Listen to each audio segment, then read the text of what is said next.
जय हिंद दोस्तों, आपका अपने चैनल यस की हम स्टडी पर एक बार फिर से स्वागत है और बहुत ही इंपॉर्टेंट वीडियो के साथ आपके सामने हाजिर है मेरे प्यारे बच्चों। यहाँ पर देखिए हम क्या पढ़ाने वाले हैं और आप क्या समझाने वाले हैं, सारी चीज़ों को यहाँ पर डिस्कस करेंगे और आपको बस हमारे साथ बने रहने की ज़रूरत है।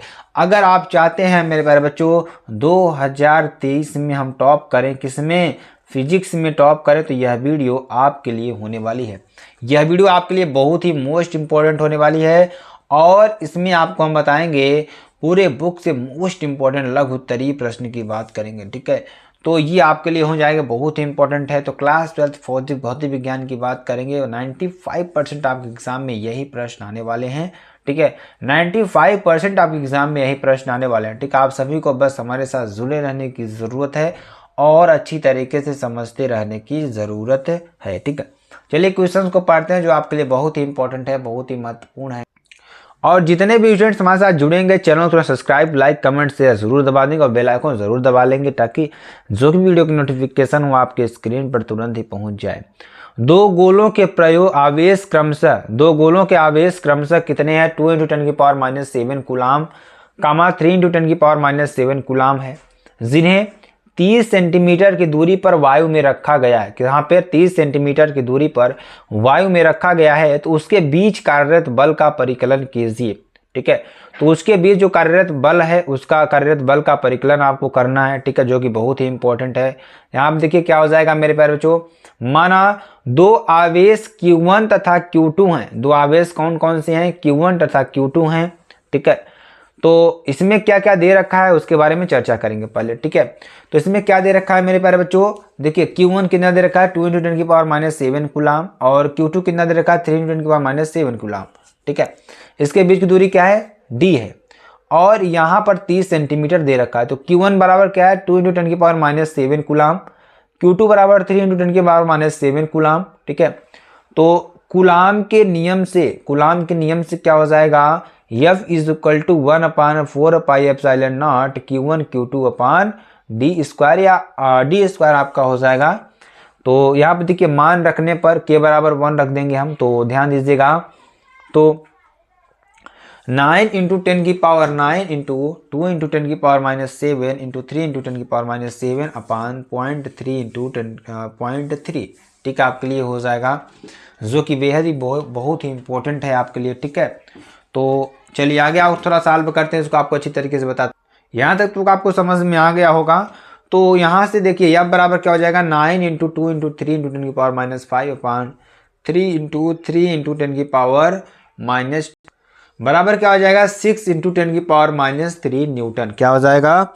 6 × 10⁻³ न्यूटन। ठीक है, ये आपके लिए हो जाएगा। आवेश Q1 व Q2 दोनों धन आवेश हैं। जो आवेश Q1 और Q2 हैं दोनों क्या हैं? धन आवेश हैं। अतः इनके बीच बल प्रतिकर्षणकारी होता है। ठीक है, इनके बीच जो बल होता है प्रतिकर्षणकारी होता है। ठीक है, ये आपको कर देना। अगला देखिए क्या है, 5 × 10⁻⁸ कूलाम बिंदु आवेश से कितने, ध्यान दीजिएगा, बहुत इंपॉर्टेंट क्वेश्चन ये भी है और बहुत ही महत्वपूर्ण क्वेश्चन है। ठीक है, क्या कर रहा है कि 5 × 10⁻⁸ कूलाम बिंदु आवेश से कितनी दूरी पर वैद्युत क्षेत्र तीव्रता 450 वोल्ट प्रति मीटर होगी? कितना? 450 वोल्ट प्रति मीटर होगी। तो कितनी दूरी पर, दूरी पूछ रहा है यहाँ पर। ठीक है, तो यहाँ पर देखिए जो कूलाम आवेश आपका दे रखा है, तो क्या होता है, देखिए वैद्युत क्षेत्र तीव्रता ई बराबर क्या होती है? ई बराबर क्या होती है? E = F/Q होता है। तो ई बराबर क्या हो जाएगा? 1/4πε0 Q/r², समीकरण नंबर 1।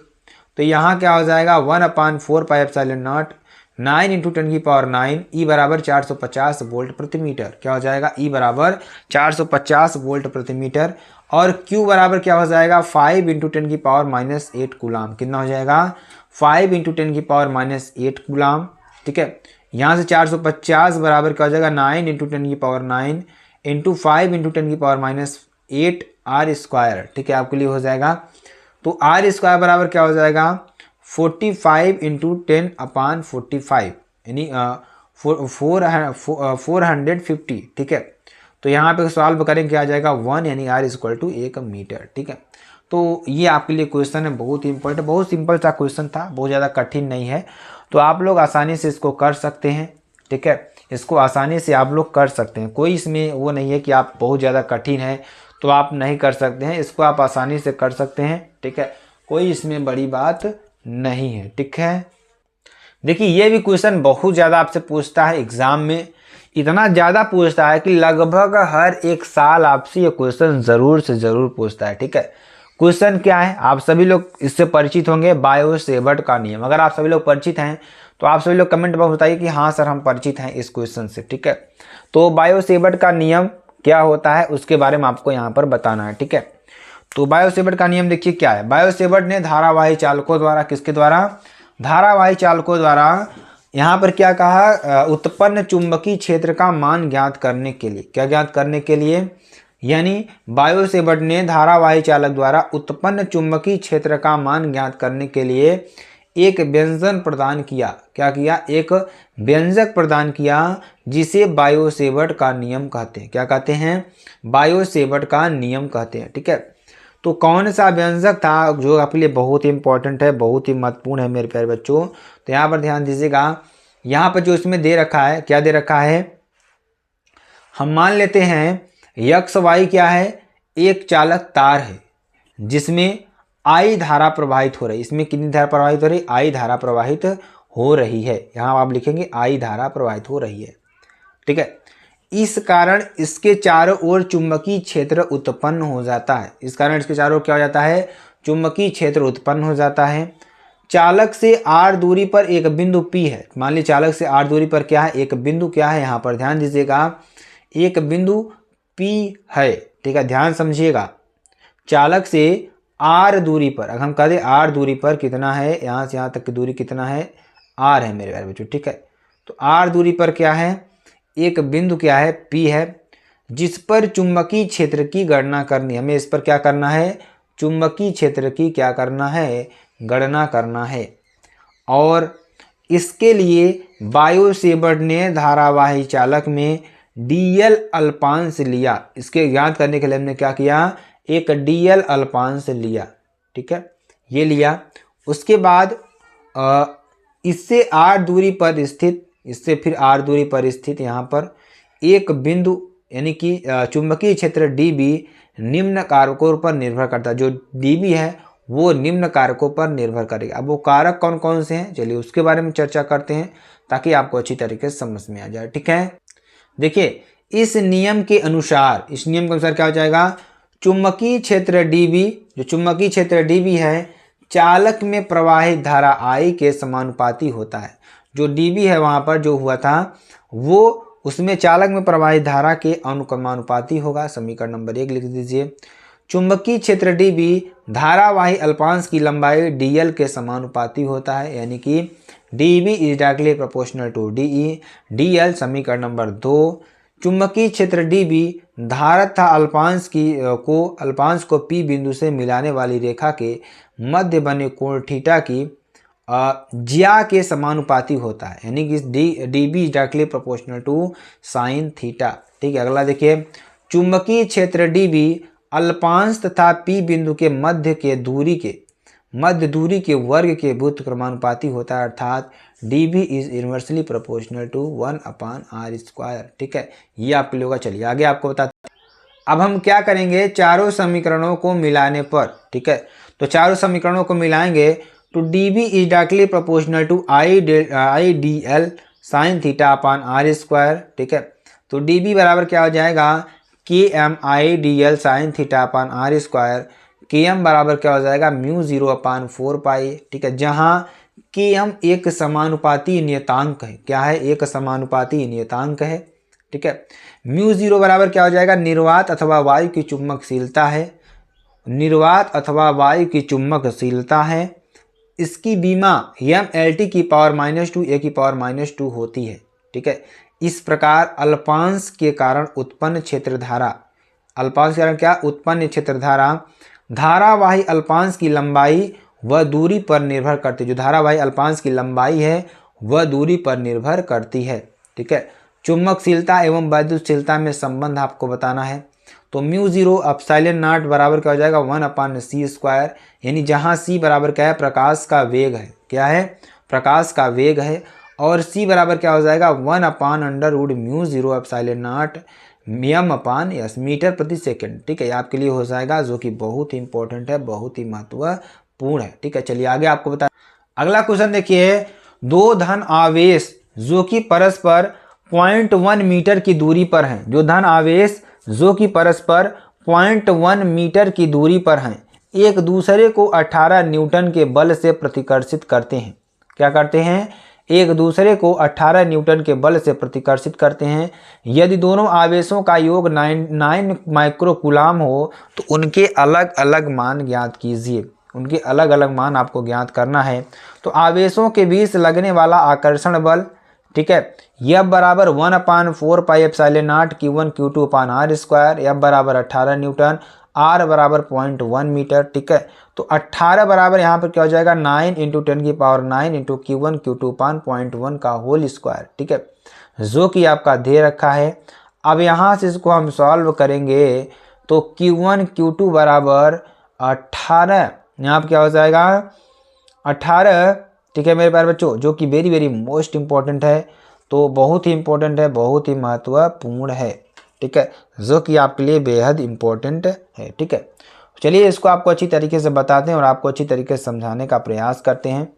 तो Q1 Q2 बराबर क्या हो जाएगा 18 × 0.1 का होल स्क्वायर अपान 9 × 10⁹, ये इसका मान है। ठीक है, बराबर क्या आएगा 2 × 10⁻11 आएगा।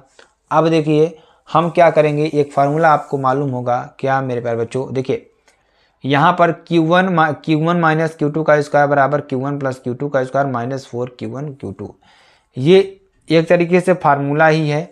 अगर इसको आप विस्तार करेंगे तो दोनों पक्ष बराबर आपको मिलेंगे। ठीक है, एक तरीके से फार्मूला ही है। तो यहाँ से Q1 माइनस Q2 का होल स्क्वायर बराबर क्या हो जाएगा Q1 प्लस Q2 का whole square plus minus 4 Q1 Q2।